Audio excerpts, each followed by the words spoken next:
14h-16h, Brigitte Lahaie, Sud Radio.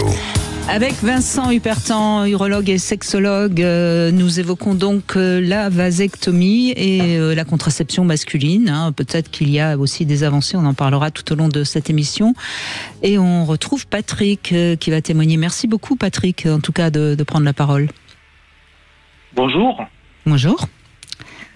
Bonjour Patrick. Alors racontez-nous. Bonjour Hubert, écoutez... Vincent.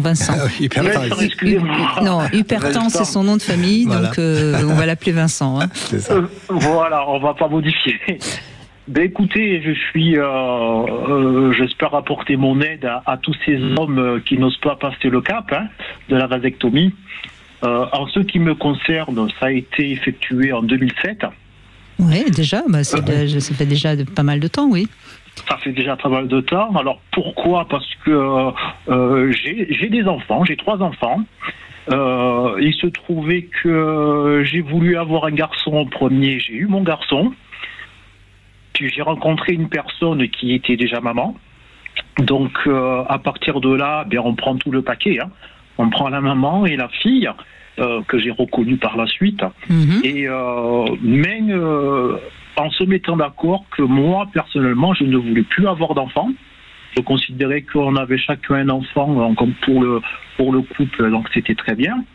Et elle m'a caché quelque chose, c'est qu'elle aussi, elle n'en voulait plus, elle était entièrement d'accord avec moi.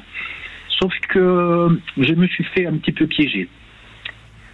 Un jour, elle m'a bien expliqué qu'elle prenait des protections donc féminines, donc la pilule. Oui. Ne voulant pas porter que je porte de préservatif parce que ça lui causait des problèmes d'irritation par la suite. Ok, j'ai joué le jeu jusqu'au jour j'ai appris qu'elle était enceinte, mais 3 mois après, quoi. D'accord. Voilà. Mais c'était son désir à elle d'avoir encore un enfant ? C'était un désir, on va dire, caché. D'accord, voilà. Inconscient. Et elle prenait quand même pourtant la pilule ? Ouais. Eh bien non, elle prenait pas la pilule. Ah bah oui, d'accord. Elle avait la pilule. Donc c'était un désir pas du tout caché. Excusez-moi, Patrick, parce qu'une femme qui ne prend absolument pas la pilule et qui vous dit de ne pas mettre de préservatif, c'est quand même assez clair. Elle avait pourtant, elle avait des boîtes. Moi j'ai vu, donc des pilules. Après j'allais pas regarder tous les jours si elle faisait le nécessaire. Moi j'avais fait confiance de ce côté-là. Sauf que les pilules devaient finir dans les vies ou dans les WC. Ouais, bon. On va laisser le doute. On va laisser le doute, absolument. Et donc, du coup, vous, ça vous a décidé, vous vous êtes dit, ça suffit, là, maintenant, j'en ai deux et demi, on va dire, puisqu'il y en a un qui n'était pas vraiment à vous. Vous avez dit, ça suffit, et vous vous êtes renseigné pour la vasectomie, c'est ça ? Donc voilà, j'ai été voir mon urologue, et lui expliquant donc mon désir de ne plus vouloir, donc il m'a dit, effectivement, il n'y a que la vasectomie pour l'homme. Et à cette époque-là, donc il m'a donné toutes les explications, en me disant qu'une fois que c'est effectué, c'est le chemin non-retour.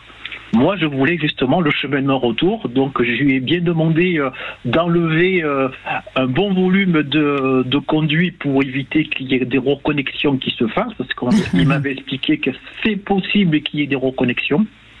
C'est vrai ? Tout à fait, absolument, tout à fait. C'est exact. Donc, il m'a bien enlevé les quelques millimètres pour bien séparer l'entrée et la sortie.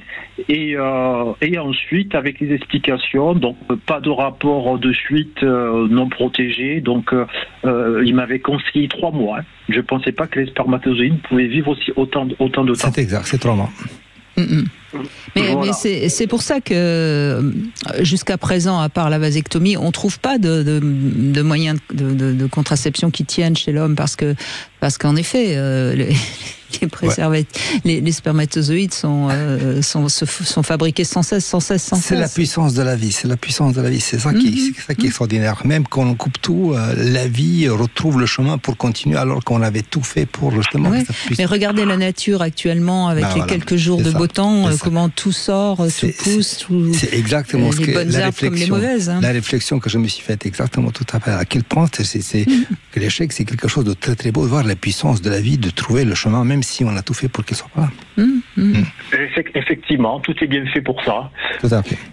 Donc à partir de là, donc les explications, donc avantages effectivement, hein, si on respecte bien ces temps de pause, hein, donc en faisant attention à avoir des éjaculations mécaniquement, on va dire, hein, pour les célibataires. Tous les moyens sont bons. Tous les moyens sont bons. Hein. Il y a pas de bonne technique pour éjaculer. Tous les moyens sont bons. Voilà. Il faut y aller, et puis jusqu'à ce que ce soit vidé complètement. Exact. Et donc, donc il est nécessaire d'avoir beaucoup d'éjaculations. On conseille 30 éjaculations et 3 mois, les deux. D'accord. C'est ça. Oui, d'accord. Donc ça fait 10 par mois quand même. Hein, Oh, c'est pas grand-chose, 2 fois par semaine. Non, ça va. C'est raisonnable, 2 fois par semaine. Ça va. Oui. Voilà. Alors pour la personne qui est habituée à ça, effectivement, ça ne pose aucun problème. Moi, la masturbation personnellement, c'était pas trop mon truc. J'avais des partenaires avec qui partager ça, et ma compagne, par contre, n'était plus du tout portée sur ce regard-là. Ah oui, ben voilà. Et voilà, donc voilà, on apprend. En 2007, j'ai appris à faire ça.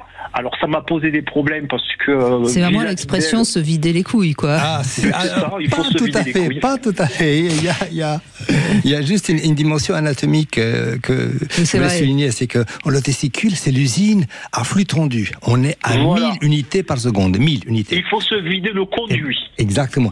Mais le lot de stockage, il se situe quelque part près de la prostate. Donc il n'y a plus d'alimentation. Mais on a les stocks, le jour de la vasectomie, les stocks sont pleins, les vésicules séminales sont pleines à craquer. Donc il faut tout faire pour tout liquider les stocks. Donc il y a 30 éjaculations et 3 mois pour être sûr que ça n'a pas pu se reconnecter, parce que ça arrive quand même de manière... ça peut être jusqu'à 20% selon les techniques, hein, 20% de reconnaissance spontanée, même si on a tout fait pour que ça évite de se reconnecter. Oui. Enfin là, Patrick, vous aviez été prudent, vous aviez enlevé ce qu'il faut. Exact. Ah oui, hein, j'ai fait le ménage complet. Alors vous aviez parlé de prostate. Effectivement, j'ai eu donc une vérification de ma prostate avant opération, donc qui m'a expliqué que bien souvent, à cause justement de ce cumul de spermatozoïdes à ce niveau-là, ça pouvait aussi effectivement déclencher la prostate. Alors ça, pour l'instant, les études, là, je ne sais pas ce qui était en 2007, mais aujourd'hui, on sait qu'il n'y a pas de lien entre la vasectomie et une maladie quelconque de la prostate. C'est juste, on empêche que les spermatozoïdes qui continuent de fabriquer, l'homme, il est toujours fertile, mais il est contracepté parce que les spermatozoïdes n'arrivent plus dans le lait de stockage. Donc, du coup, ça n'impacte pas l'évolution naturelle de la prostate. Oui, parce que de toute façon, la prostate, elle continue à fabriquer le liquide, absolument, tout ce qui permet l'éjaculation. C'est exact. Ça continue à fonctionner de la même manière. Donc elle n'est pas tellement atteinte par ça. Exactement. Il y a plus les bébêtes. Voilà, qui viennent des testicules et qui viennent pas de la prostate. Et c'est exact. Sauf qu'il y a, j'ai bien compris, le frigo, il est du côté de la prostate. C'est ça, c'est le stockage. On va dire les stocks, parce que c'est chaud, c'est pas frigo, c'est les stocks. Les stocks, oui, c'est chaud.